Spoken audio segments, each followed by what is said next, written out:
गंगौर की पौराणिक व्रत कथा। एक बार भगवान शंकर तथा पार्वती जी नारद जी के साथ भ्रमण को निकले। चलते चलते वे चैत्र शुक्ल तृतीया के दिन एक गांव में पहुंच गए। उनके आगमन का समाचार सुनकर गांव की श्रेष्ठ कुलीन स्त्रियां उनके स्वागत के लिए स्वादिष्ट भोजन बनाने लगी। भोजन बनाते बनाते उन्हें काफी विलंब हो गया, किंतु साधारण कुल की स्त्रियां श्रेष्ठ कुल की स्त्रियों से पहले ही थालियों में हल्दी तथा अक्षत लेकर पूजन हेतु पहुंच गए। पार्वती जी ने उनके पूजा पाठ को स्वीकार करके सारा सुहाग रस उन पर छिड़क दिया।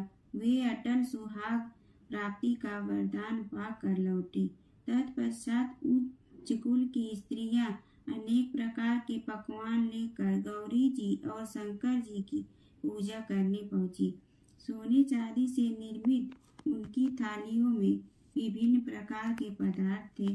उन स्त्रियों को देखकर भगवान शंकर ने पार्वती जी से कहा, तुमने सारा सुहाग रस तो साधारण कुल की स्त्रियों को ही दे दिया, अब इन्हें क्या दोगी? पार्वती जी ने उत्तर दिया, प्राणनाथ, अब इसकी चिंता मत कीजिए। उन स्त्रियों को मैंने केवल ऊपरी पदार्थों से बना रस दिया है, इसलिए उनका रस धोती से रहेगा, परंतु मैं इन उच्च कुल की स्त्रियों को अपनी उंगली चीर कर अपने रक्त का सुहाग रस दूंगी। यह सुहाग रस जिसके भाग्य में पड़ेगा वह तन मन से मुझ जैसी सौभाग्यवती हो जाएगी। जब स्त्रियां ने पूजन समाप्त कर दिया, तब पार्वती जी ने अपनी उंगली चीर कर उन पर छिड़क दी। जिस पर जैसा छींटा पड़ा उसने वैसा ही सुहाग पा लिया। तत्पश्चात भगवान शिव की आज्ञा से पार्वती जी ने नंदी तट पर स्नान किया और बालू की शिव मूर्ति बनाकर पूजन करने लगी। पूजन के बाद बालू के पकवान बनाकर शिव जी को भोग लगाया। प्रदक्षिणा करके नदी तट की मिट्टी से माथे पर तिलक लगाकर 2 कण बालू का भोग लगाया। इतना सब करते करते पार्वती को काफी समय लग गया। काफी देर बाद जब वे लौट कर आए तो महादेव जी ने उनसे देर से आने का कारण पूछा। उत्तर में पार्वती जी ने झूठ ही कह दिया कि वहाँ मेरे भाई भाभी आज मायके वाले मिल गए थे, उन्हीं से बातें करने में देर हो गई। परंतु महादेव तो महादेव ही थे, वे कुछ और ही लीला रचना चाहते थे। अतः उन्होंने पूछा, पार्वती जी, तुमने नदी के तट पर पूजन करके किस चीज का भोग लगाया था और स्वयं कौन सा प्रसाद खाया था? स्वामी जी, पार्वती जी ने पुनः झूठ बोल दिया। मेरी भाभी ने मुझे दूध भात खिलाया, उसे खाकर मैं सीधी यहाँ चली आ रही हूँ। यह सुनकर शिव जी भी दूध भात खाने की लालच में नदी तट की ओर चल दिए। पार्वती दुविधा में पड़ गई। तब उन्होंने मौन भाव से भगवान भोले शंकर का ही ध्यान किया और प्रार्थना की, हे भगवान, यदि मैं आपकी अनन्य दासी हूँ तो आप इस समय मेरी लाज रखिए। यह प्रार्थना करते हुए पार्वती जी भगवान शिव के पीछे पीछे चलती रही।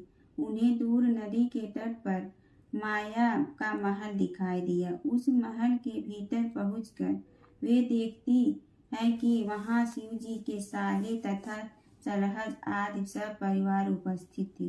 उन्होंने गौरी तथा शंकर का भाव बिना स्वागत किया। वे दोनों दिनों तक वहां रहे। तीसरे दिन पार्वती जी ने शिव से चलने के लिए कहा, पर शिव जी तैयार न हुए। वे अभी और रुकना चाहते थे। तब पार्वती जी रूठ कर अकेले ही चल दी। ऐसी हालत में भगवान शिव को पार्वती के साथ चलना पड़ा। नारद जी भी साथ साथ चल दिए। चलते चलते वे बहुत दूर निकल गए। उस समय भगवान सूर्य अपने धाम पश्चिम को पधार रहे थे। अचानक भगवान शंकर पार्वती जी से बोले, मैं तुम्हारे मायके में अपनी माला भूल आया हूँ। ठीक है, मैं ले आती हूँ। पार्वती जी ने कहा और जाने को तत्पर हो गई, परंतु भगवान ने उन्हें जाने की आज्ञा न दी और इस कार्य के लिए ब्रह्मपुत्र नारद जी को भेज दिया, परंतु वहां पहुंचने पर नारद जी को कोई महल नजर न आया। वहां तो दूर तक जंगल ही जंगल था, जिसमें हिंसक पशु विचर रहे थे। नारद जी वहां भटकने लगे और सोचने लगे कि कहीं वे किसी गलत स्थान पर तो नहीं आ गए। मगर सहसा ही बिजली चमकी और नारद जी को शिव जी की माला एक पेड़ पर टंगी हुई दिखाई दी। नारद जी ने माला उतार ली और शिव जी के पास पहुंचकर वहां का हाल बताया। शिव जी ने हंसकर कहा, नारद, यह तब पार्वती ही लीला है। इस पर पार्वती बोली, मैं किस योग हूँ। तब नारद जी ने सिर झुकाकर कहा, माता, आप पतिव्रताओं में सर्वश्रेष्ठ हैं। आप सौभाग्यवती, समाज में आदि शक्ति हैं। यह सब आपके पतिव्रत का ही प्रभाव है। संसार की स्त्रियां आपके नाम स्मरण मात्र से ही अटल सौभाग्य प्राप्त कर सकती हैं और समस्त सिद्धियों को बना तथा मिटा सकती हैं। तब आपके लिए यह कर्म कोई सी बड़ी बात है। महामाये गोपनीय पूजन अधिक शक्तिशाली तथा सार्थक होता है। आपकी भावना तथा चमत्कार पूर्ण शक्ति को देखकर मुझे बहुत प्रसन्नता हुई। मैं आशीर्वाद रूप से कहता हूँ कि जो स्त्रियां इस तरह गुप्त रूप से पति का पूजन करके मंगल कामना करेंगी, उन्हें महादेव जी की कृपा से दीर्घ आयु वाले पति का संसर्ग मिलेगा। जय शिव ओंकारा प्रभु, जय शिव ओंकारा। ब्रह्मा विष्णु सदाशिव अर्धांगी धारा।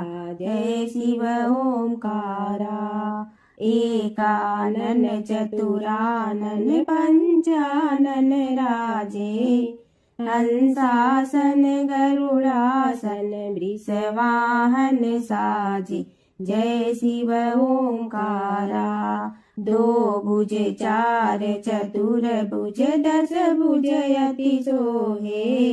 तीनों रूप निरखते त्रिभुवन जन मोहे। जय शिव ओंकारा। अक्षमाला बनमाला मुंडमाला धारी। चंदन मृग मद सोहे भोले शुभकारी। जय शिव ओंकारा।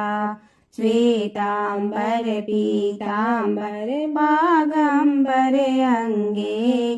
ब्रह्मादिक सनकादिक प्रेतादिक संगे। जय शिव ओंकारा। करके मध्य कमंडलु और त्रिशूलधारी। सुखकारी दुखहारी जग पालनकारी। जय शिव ओंकारा। ब्रह्मा विष्णु सदाशिव जानत अविवेका। रणवाचर में शोभित ए तीनों एका। जय शिव ओंकारा। त्रिगुण स्वामी जी की आरती जो कोई नर गावे। कहत शिवानंद स्वामी मन वांछित फल पावे। जय शिव ओंकारा।